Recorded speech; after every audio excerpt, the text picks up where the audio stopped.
New Jeans နဲ့ Adore ရဲ့ပထမဆုံးတရက်ခွင်အားလုံးမင်္ဂလာပါ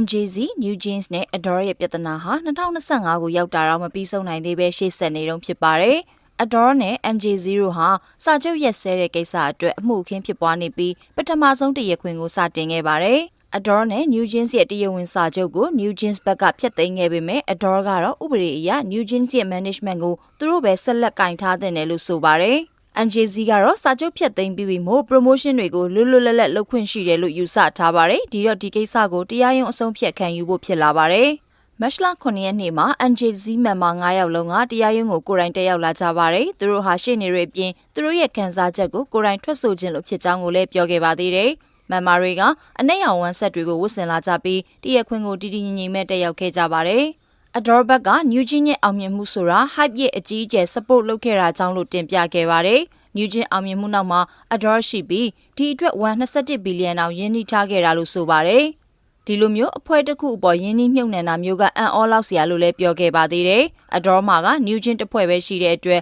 ဝန်ထမ်း90ကျော်ကသူတို့ကိုပဲ support နေကြတာမို့အခုလိုကမ္ဘာထိပ်တန်းအဆင့်အဖွဲ့တစ်ခုဖြစ်လာတာလို့ဆိုခဲ့ပါတယ်။ဒါအပြင် New Jeans ကိုပွဲဦးမထွက်ခင်ကတည်းက hype ကပွဲထုတ်ပေးခဲ့တာပါမင်ဂျီနဲ့ဟန်နီတို့က BTS ရဲ့ Permission to Dance Music Video မှာပါဝင်ခဲ့ကြပြီး BTS ရဲ့ညီမလေးအဖွဲ့လိုပါလူသိများခဲ့ပါတယ်ဒါအပြင်မီဟီချင်းကတောင်းဆိုလို့ New Jeans ကို BTS နဲ့တွဲပြီးတင်ပေးခဲ့ရတယ်လို့လည်းပြောခဲ့ပါသေးတယ်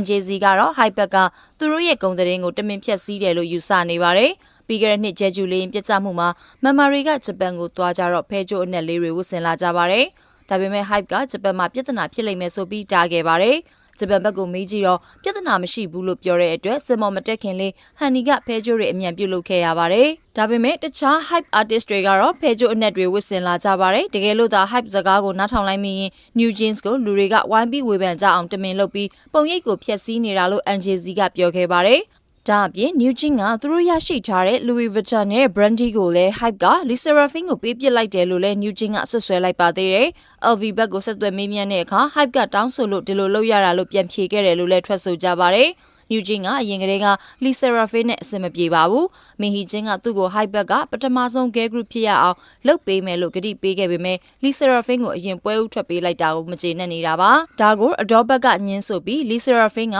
LV ရဲ့ event ကိုသွားတက်ရင်ခင်မင်ရင်းနှီးလို့ဒီနေရာကိုရရှိခဲ့ရတာဖြစ်ကြောင်းဖြေရှင်းခဲ့တယ်လို့ Lisa Raffin ရဲ့ Source Music ဘက်ကလည်းစာထုတ်ပြန်ပြီးထပ်မံဖြေရှင်းခဲ့ပါတယ်။နောက်ဆုံးအနေနဲ့ Adore CEO ဂင်ဂျူယောင်းကသူဟာ New Jeans ဗီဒီယိုတွေကိုနေ့တိုင်းကြည့်ရင်edit ရင်ဖြတ်သန်းနေတာမို့ဆက်ဆံရေးကောင်းမွန်ခြင်းပြီး New Jeans နဲ့ပြန်လည်အလုပ်လုပ်လို့ကြောင်းပြောခဲ့တဲ့အခါ member တွေကတယောက်မျက်နှာတယောက်ကြည့်ပြီးရည်နေကြပါတယ်။ Adore နဲ့ NJZ ရဲ့အမှုဘယ်လိုရှေ့ဆက်မလဲဆိုတာဆက်လက်စောင့်ကြည့်ရပါမယ်။ကြည့်ရှုပေးကြတာကျေးဇူးတင်ပါတယ်ရှင်။